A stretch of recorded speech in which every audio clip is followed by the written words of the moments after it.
वंदे मातरम। भारतवर्ष में इस समय एक प्रयोग चल रहा है हिंदुओं को बांटने का और मुसलमानों को एक मुस्त करने का। चूंकि ये राजनीतिक दल अपना वोट साधने के लिए किसी भी स्तर तक जा सकते हैं, हिंदू समाज को बांटने के लिए नए नए प्रयोग किए जा रहे हैं। और उसी प्रयोग का एक नतीजा था जो राणा सांगा थे उनके ऊपर अभद्र टिप्पणी करना। अगर आप सारे तथ्यों को एक सीध में रखें और एक डेवलपमेंट देखें तो ये कोई बहुत रॉकेट साइंस नहीं है, तुरंत समझ में आ जाएगा कि क्या करने का प्रयास किया जा रहा है। तो राणा सांगा पे एक अभद्र व्यक्ति अभद्र टिप्पणी करता है, दुर्भाग्य से वो किसी ऐसे समूह का हिस्सा है जिसको भारतवर्ष में पिछड़ा कहा जाता है या दलित कहा जाता है। पहला इन लोगों ने प्रयास किया कि इसको अगड़ा पिछड़ा करने का, तो मल्लिकार्जुन खड़गे और समाजवादी पार्टी के अन्य नेताओं ने कहा कि ये दलित पे अत्याचार है। वास्तव में भारत जैसे विशाल देश और एक कहते हैं आत्मनिर्भर और इतनी बड़ी एक विश्व शक्ति के रूप में उभरते हुए राष्ट्र का अगर एक मेंबर ऑफ पार्लियामेंट राज्यसभा का सांसद दलित हो, अगर अपने को दलित क्लेम करे तो बड़ा ही शर्मनाक है।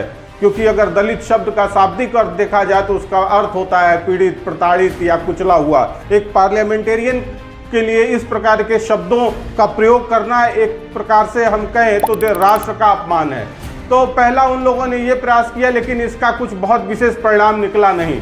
तो उन्होंने दूसरा अभी एक दो दिन पहले प्रयास किया कि एक कड़ी सेना है, चूंकि वो भी इसी प्रकार के दुष्ट प्रवृत्ति के लोग हैं जिनका कार्य केवल उधम मचाना है। वो कोई ऐसा नहीं है कि अभी अगर हम बात करें यही राजपूत राजस्थान के अगर राणा सांगा का उस समय साथ दिया होता तो ये अकबर बाबर होते ही नहीं और ना ये ऊंचा नीचा पजामा ये सब समस्याएं रहती। तो कहने का तात्पर्य ये है कि जब अगड़ा पिछड़ा का नहीं हुआ तो उन्होंने अभी समाजवादी पार्टी के किसी ब्राह्मण नेता को पिटवा दिया कड़ी सेना से। तो कहने का तात्पर्य यह है कि ये लगातार एक प्रयोग चल रहा है कि भाई ये जो कड़ी है, जैसे पहले चक्रव्यूह बनाए जाते थे तो जो योद्धा होते थे वो पूरे चक्रव्यूह का मुआयना करके ये देखते थे कि कहाँ से तोड़ा जा सकता है, कौन सी कड़ी कमजोर है। तो ये जो विपक्ष है वो भी हर जगह को ठोक बजा के एक बार ये जानने का प्रयास कर रहा है कि वो कौन सी कमजोर कड़ी है जहाँ पे हम मजबूत आघात करें तो टूट जाएगा। तो वास्तव में ये एक प्रकार का प्रयोग है।